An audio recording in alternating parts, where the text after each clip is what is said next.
வணக்கம். நம்ம பாரம்பரியமாக நம்ம மருத்துவத்துக்குன்னு யூஸ் பண்ணிகிட்டு இருந்தது பார்த்திங்கன்னா நிறைய பூக்கள் உண்டு.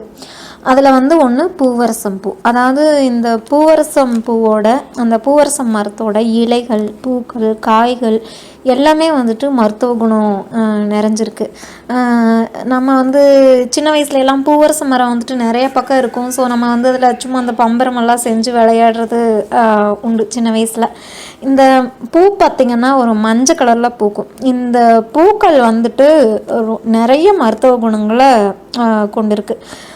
இந்த மலர்கள் சாப்பிட்றதுக்கும் சரி, அதனால் நம்மளுக்கு நிறைய மருத்துவ குணங்கள் கிடைக்கிது. பூவரசம் இலைகள் பார்த்திங்கன்னா விஷத்தை போக்குற தன்மை இருக்கிறதுனால பூச்சிக்கடி இல்லைனா விஷ வண்டு கடிகளுக்கு இதை மருந்தாக சித்த மருத்துவர்கள் பயன்படுத்தியிருக்காங்க. பூக்களை நீர் விட்டு பாதியாக சுண்டை காய்ச்சி இறக்கி வடிகட்டி காலை மாலைன்னு சொல்லிட்டு 2 ounce குடிக்கணும்.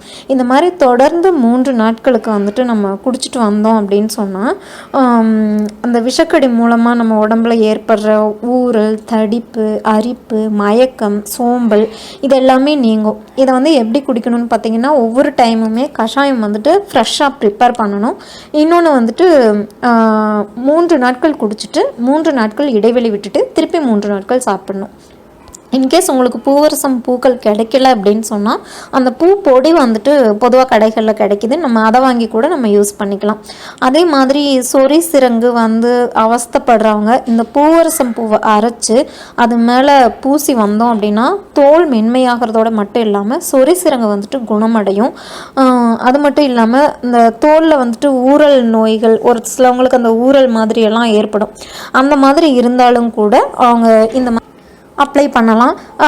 இது நம்ம அப்ளை பண்ணும்போது நம்ம என்ன பண்ணோன்னா அந்த மீன், கருவாடு இந்த மாதிரி சேர்க்கக்கூடாது. அதே மாதிரி வயதானவங்களுக்கு மூட்டு பகுதியில் நீர் கோர்த்து ரொம்ப வீக்கத்தால் அவஸ்தைப்படுவாங்க. அவங்க என்ன பண்ணலான்னா பூவரசம் பூ கூட சம அளவு காய், அந்த பட்டை, அப்புறம்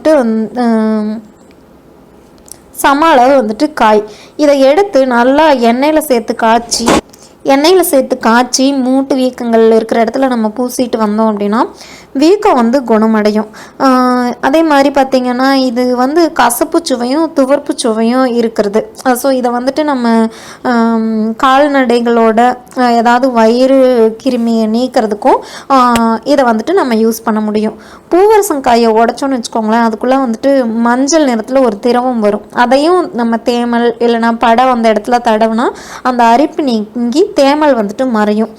பொதுவாக ஒரு சிலவங்களுக்கு புண் செப்டிக் ஆகி ரொம்ப சீல்வெடிகிற மாதிரியெல்லாம் இருந்துச்சுன்னா பூவரச மரத்தோட பழுத்த இலைகளை வச்சு கட்டுனா அந்த நீர் உறிஞ்சப்பட்டு புண் சீக்கிரமே ஆறிடும். ஸோ பூவரச மரம் நம்ம வீட்டுக்கு அருகிலையோ இல்லை நம்மளுக்கு தெரிஞ்சவங்க வீட்டுக்கு பக்கத்துலேயோ இருந்துச்சு அப்படின்னு சொன்னால் அதோட பூக்கள், இலைகள், காய்கள் எல்லாத்தையுமே எந்தெந்த விதத்தில் நம்ம யூஸ் பண்ண முடியுமோ அந்தந்த விதத்தில் யூஸ் பண்ணுறது நம்மளுக்கு நல்லது. தேங்க்யூ.